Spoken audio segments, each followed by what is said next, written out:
What's up guys, so with iOS 10 just released, how does it stack up on older devices like the iPhone 5? So in this video we'll review all the new features and improvements iOS 10 has to offer.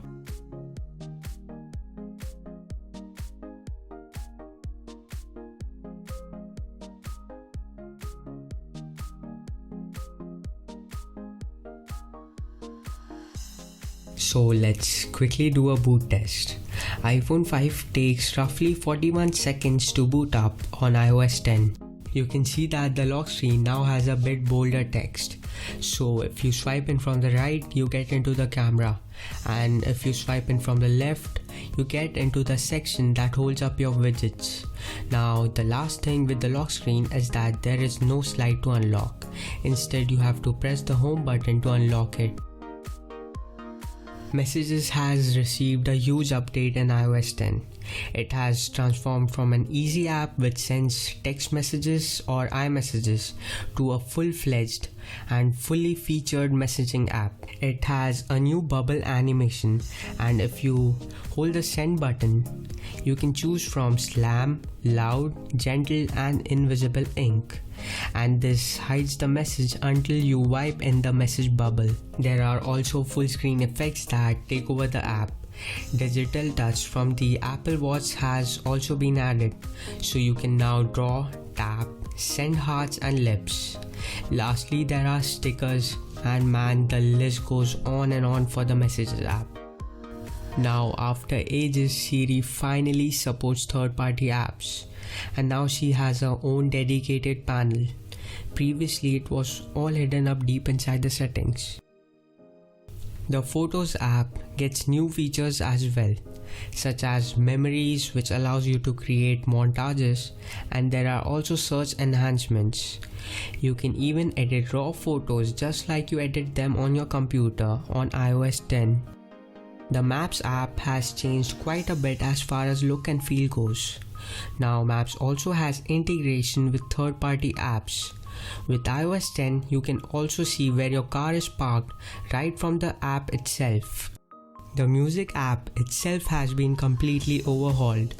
The music interface features kinda bolder text and bigger buttons, and new additions to Apple Music. The News app has a new icon and also a redesigned interface. System animations are now faster, so you don't get that split-second delay while opening apps.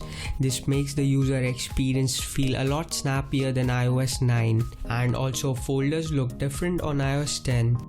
Now finally, with iOS 10 you can now disable stock apps. When you remove a stock app and you want it back, no need to worry, you can always go into the App Store and re-enable it.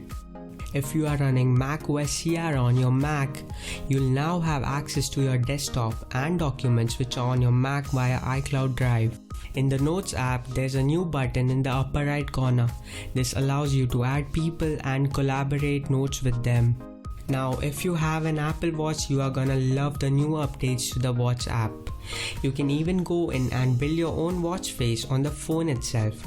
No need to do it on a tiny little screen on the watch. You can even browse the watch gallery, which allows you to see different watch faces and customize them even further. Now with iOS 10, Control Center has got a big new redesign.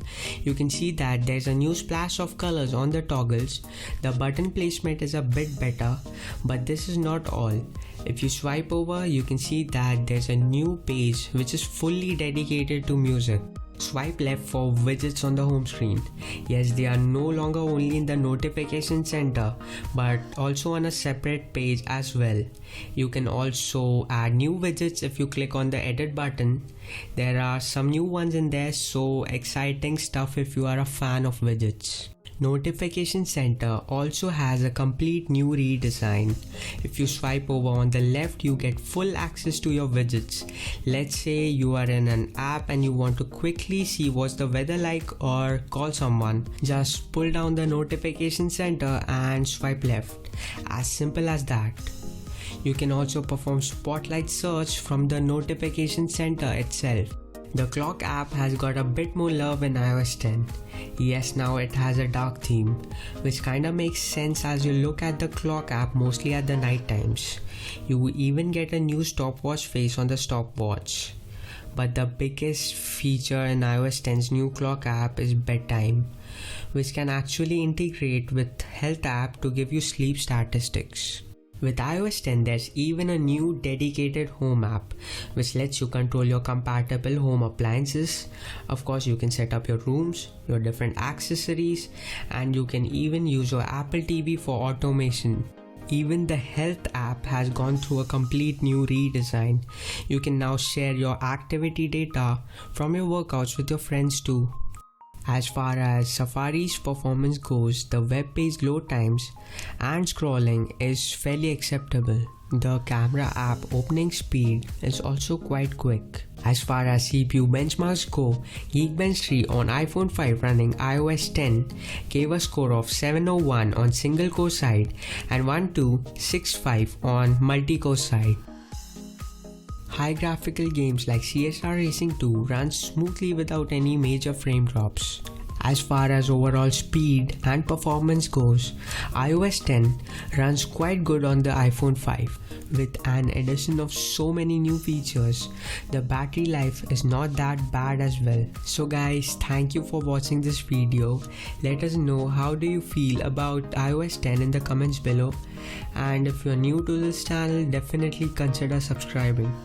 Even check out our Instagram and Twitter, we are like super active over there. Thanks so much guys, see you next time.